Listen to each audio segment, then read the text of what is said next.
ಸರಿಯುತ್ತಿರುವ ಹಳೆಯ ಹಸಿ ನೆನಪುಗಳನ್ನು ಬಲವಂತವಾಗಿ ಬದಿಗೆ ಸರಿಸಿ ಹೊಸ ವರ್ಷದ ಸೂರ್ಯೋದಯಕ್ಕಾಗಿ ಹಾತೊರೆಯುತ್ತಿದೆ ಜಗತ್ತು. ಸೂರ್ಯದೇವ ಹಳೆಯ ವಸ್ತ್ರ ಕಳಚಿಟ್ಟು ವರ್ಣಮಯ ಹೊಸ ಉಡುಗೆ ತೊಟ್ಟು ನಾಳೆಗಾಗಿ ಅಣಿಯಾಗುತ್ತಿದ್ದ ಹೊತ್ತಲ್ಲೇ ಜಂಜಡಗಳ ಭಾರ ಹೊತ್ತ ಮಂದಿ ಆತನನ್ನು ಕಳುಹಿಸಿಕೊಡಲು ಕಾತರಿಸಿದ್ದಾರೆ.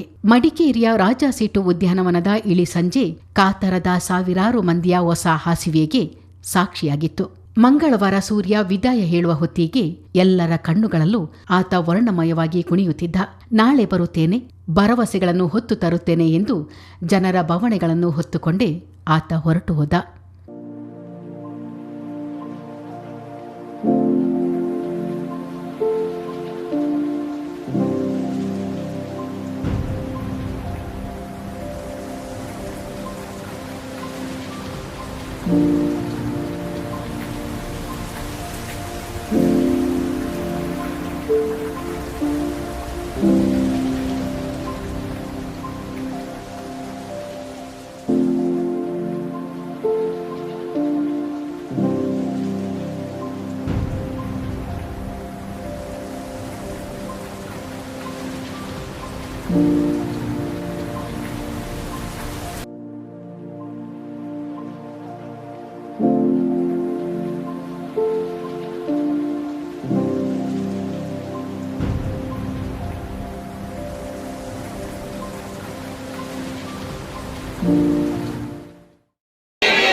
ಆಯಿತು. ಅದಕ್ಕೆ ಇಲ್ಲಿ ಮಡಿಕೇರಿಯಲ್ಲಿ ಬಂದಿದ್ದೀನಿ ಬ್ಯಾಂಗ್ಳೂರಿಂದ.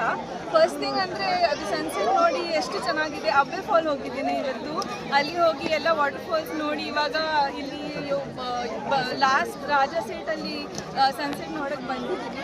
24 ಚೆನ್ನಾಗಿತ್ತು, ಬಟ್ 25 ಚೆನ್ನಾಗಿರಲಿ ಅಂತ ಟೆಂಪಲ್ ಹೋಗಿ ಓಂಕಾರೇಶ್ವರ ಟೆಂಪಲ್ ಹೋಗಿ ಅಪ್ಪ ಅಮ್ಮದು ಬ್ಲೆಸ್ಸಿಂಗ್ಸ್ ತೊಗೊಂಡು ಸ್ಟಾರ್ಟ್ ಮಾಡಬೇಕು.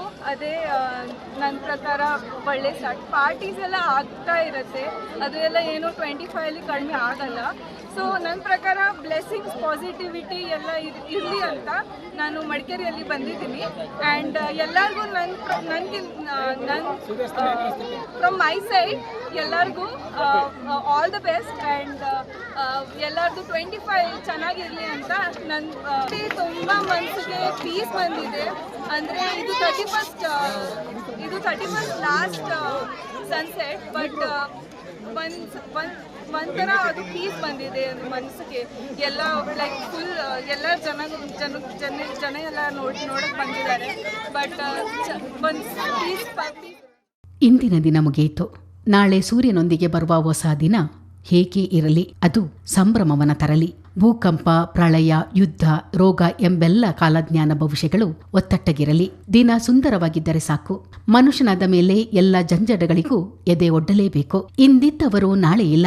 ಸರಾಗ ದೋಣಿಯಲ್ಲಿ ಸಾಗುವ ಬದುಕಿನಲ್ಲಿ ಅದೆಷ್ಟೋ ಸೂರ್ಯರು ಹುಟ್ಟಿ ಅಸ್ತಮಿಸಿರಬಹುದು. ಅದೆಷ್ಟೋ ನೆನಪುಗಳು, ಆಪ್ತರ ಸಾಂಗತ್ಯಗಳು, ಅದೆಷ್ಟೋ ಹುಟ್ಟುಹಬ್ಬಗಳು, ಅದೆಷ್ಟೋ ರಾಗದ್ವೇಷಗಳು ನಮ್ಮ ಸುತ್ತ ಗಿರಿಕಿ ಹೊಡೆದು ಮರೆಯಾಗಿರಬಹುದು. 3 ದಿನದ ಜೀವನದಲ್ಲಿ ಬೇಕಿರೋದು ಪ್ರೀತಿಯ ಬಾಂಧವ್ಯ ಮಾತ್ರ, ಒಬ್ಬರನ್ನೊಬ್ಬರು ಅರಿಯುವ ಜ್ಞಾನ ಮಾತ್ರ.